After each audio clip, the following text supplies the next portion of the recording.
Bueno, vamos a continuar con el siguiente tema, que es la equidad en salud pública y corrientes de reforma en servicios de atención de la enfermedad. La OMS reconoce la salud como un derecho que debe gozarse del más alto nivel de atención que sea posible. Este derecho se encuentra interrelacionado con otros derechos humanos, que la OMS los promueve a nivel mundial para el buen desarrollo de una sociedad.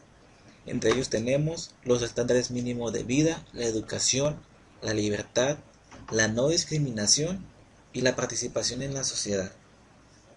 La inequidad en salud son una violencia al derecho de la salud. Son el resultado de la inequidad social que afecta las oportunidades del desarrollo de las personas. En todos los países, con independencia a nivel de sus ingresos, la salud y la enfermedad siguen un gradiente social. O sea, cuanto más bajo el nivel socioeconómico, peor será el estado de salud. Este tipo de acciones marcan la partida en la acción de las políticas en salud, teniendo como objetivo fundamental la eliminación de la inequidad de la salud. Según Wistenhead, inequidad de salud la define o la plantea como la existencia de diferencias evitables e injustas, las cuales se presentan entre diferentes grupos de poblaciones. Braverman y Gruskin la definen la equidad en salud como la ausencia de disparidades sistemáticas en salud entre diferentes grupos y en diferentes grados, con ventajas y desventajas sociales.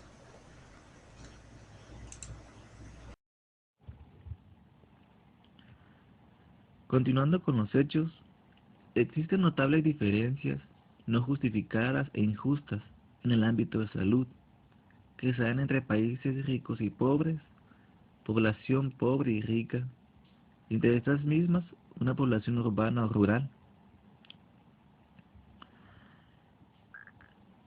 Existe entre diferentes países, por ejemplo, la esperanza de vida, y en el que vemos marcada esta diferencia.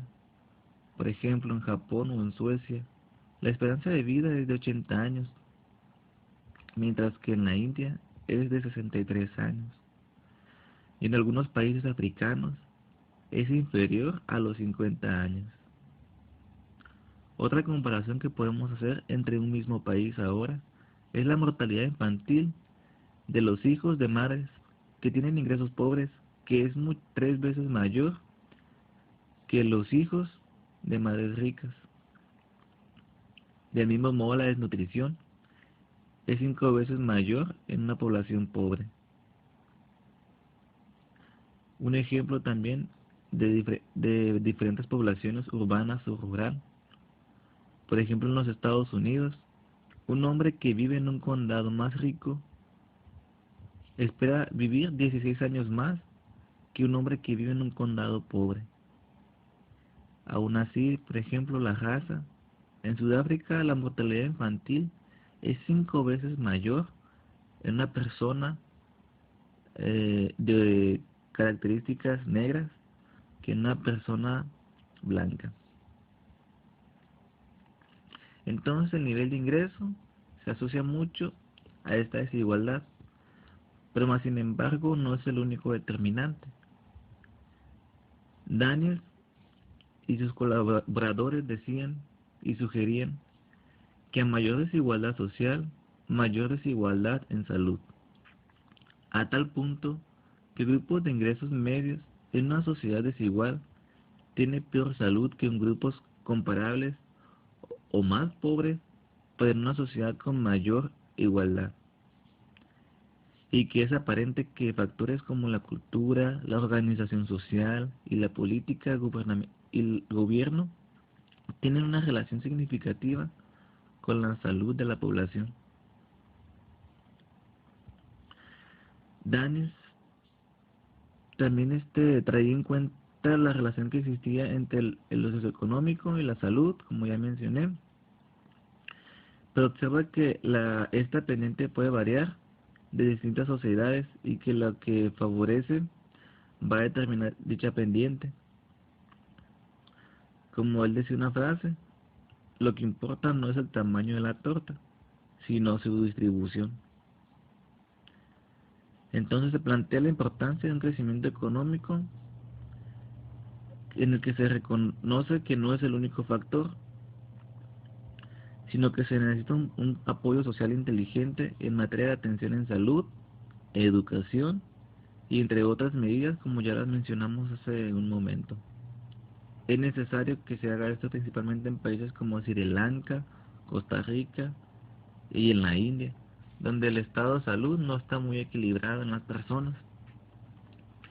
Las desventajas que se pueden ver marcadas en este tipo de sociedades pueden ser absolutas o relativas. Por ejemplo, desde poseer pocas pertenencias familiares, tener una pobre educación durante la adolescencia, tener un trabajo inseguro, quedarse atrapado en un trabajo peligroso, vivir en condiciones laborales deficientes, tratar de crear una familia en condiciones adversas o vivir con una pensión que es insuficiente. La ansiedad continua, la falta de seguridad y la baja autoestima, el aislamiento social y la falta de control de las condiciones de trabajo y la vida familiar son condiciones que generan estrés y que afectan la salud, alteran el sistema inmunológico y el sistema cardiovascular. ¿Cómo medir la inequidad en salud? La medición y monitoreo de la inequidad en salud son acciones fundamentales para conocer su situación, sensibilizar a la sociedad, actuar sobre ella y medir el progreso en su reducción. No existe una forma absoluta de medir la inequidad en salud y los resultados e interpretaciones pueden variar según la forma en la que sean utilizadas. Se han medido como una dicotomía y como un gradiente. En la dicotomía se compara el grupo de mayor desventaja con el resto de la población o con el grupo de mejores condiciones, mientras que en el gradiente se observa el comportamiento de los niveles de salud por medio de los diferentes ámbitos socioeconómicos. En la dicotomía tiene un enfoque que conduce a las políticas de focalización que buscan actuar sobre los grupos más desprotegidos, con el fin de disminuir esta brecha, en tanto que en el gradiente conduce a las políticas con un enfoque universalista que busca disminuir las diferencias existentes por medio de todos los grupos sociales.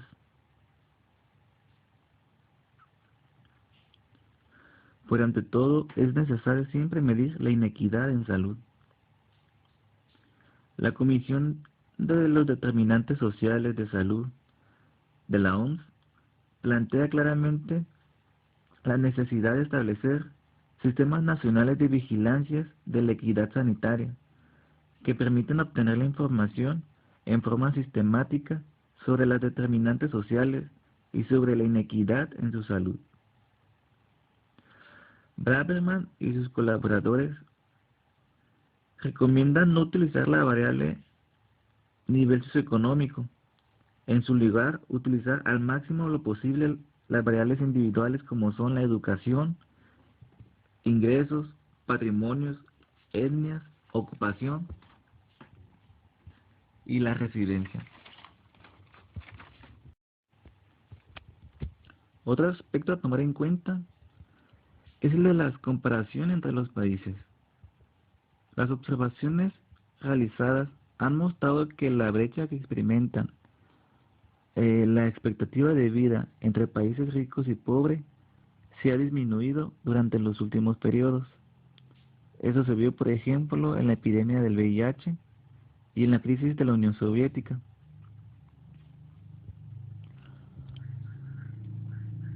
Por otra parte, es necesario diferenciar entre la inequidad horizontal y vertical. Las inequidades horizontales son aquellas que se dan entre grupos culturales definidos, a diferencia de los verticales, que miden la desigualdad verticalmente entre individuos o un hogar. Un personaje, Stewart, plantea que la desigualdad horizontal también son multidimensionales y que rara vez son medidas de esta forma y que afectan seriamente el bienestar y la estabilidad social de individuos de forma diferente a como lo hacen la desigualdad vertical. Pero además es necesario ponerse de acuerdo acerca de cómo se va a medir la desigualdad, si por la mortalidad o la expectativa de vida, si por la incapacidad, el riesgo, la percepción del estado de salud, el acceso a los servicios o un conjunto de estos mismos. Las causas de inequidad en salud se encuentran numerosas y son muy evidentes, como son el abuso de poder, la corrupción, el racismo, la violencia y la discriminación por género. Estos son algunos nada más, existen otros. En el texto propone un modelo explicativo de 4 mecanismos generados en la inequidad, que son la estratificación social, la exposición diferencial, la susceptibilidad diferencial y las consecuencias diferenciales. La estratificación social separa los diferentes grupos y condiciona la brecha entre ellos.